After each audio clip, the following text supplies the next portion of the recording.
Singer बॉन model number 2600 viewers. आज आपको इसका चलाने का तरीका मैं बताता हूँ। सबसे पहले हमने मशीन को अडाप्टर के साथ लगाना है।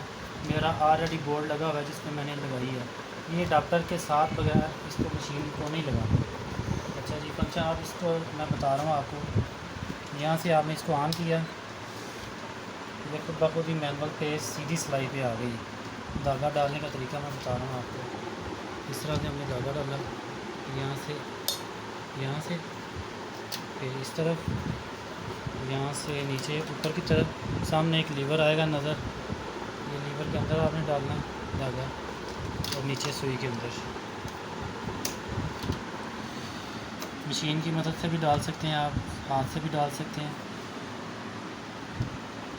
ये हमने धागा डाल दिया है। उसके बाद ये प्लेट खोल के हमने इसकी नीचे वाली बोबिन लगानी है। ये बोबिन इसकी हमने भरी हुई है, इस तरह से लगा के। ये सेंटर में कट है इसके, ये कट के अंदर इस तरह से धागा लगाना। ये लग गया, अब ये सिलाई के लिए तैयार है। ये इसी मशीन के ऊपर मैंने कुछ टांके निकाले हुए हैं। मैं वीडियो के लिए दोबारा इसको चला रहा हूँ ताकि चलो किसी को समझ नहीं है तो समझ आ जाए।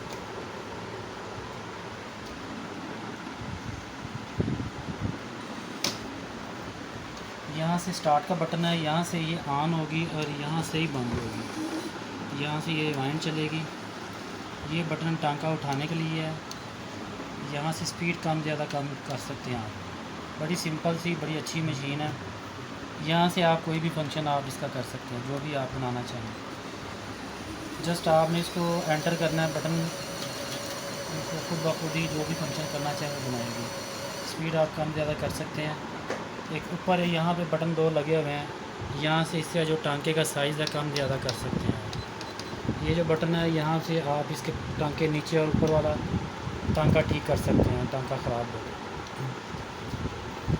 और यहाँ से बोबन इसकी भरी जाएगी। बोबन लगा के आप इसका धागा इस तरफ लेके आएँ और यहाँ से इसको मूव करें इस तरफ, तो ये मशीन जो है ना वो बोबन चलेगी इसकी।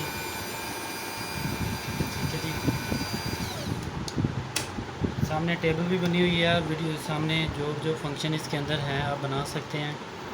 इसके अंदर ये पिको का फंक्शन है, ओवरलॉक का फंक्शन है, टांके भी हैं, कांच का फंक्शन है। तो अगर आपको वीडियो पसंद आए तो आप इसको लाइक कीजिएगा, मेरे चैनल को सब्सक्राइब कीजिएगा। बहुत शुक्रिया, अपनी दुआओं में शामिल रखिएगा। अल्लाह हाफ़िज़, फ़ी अमान अल्लाह।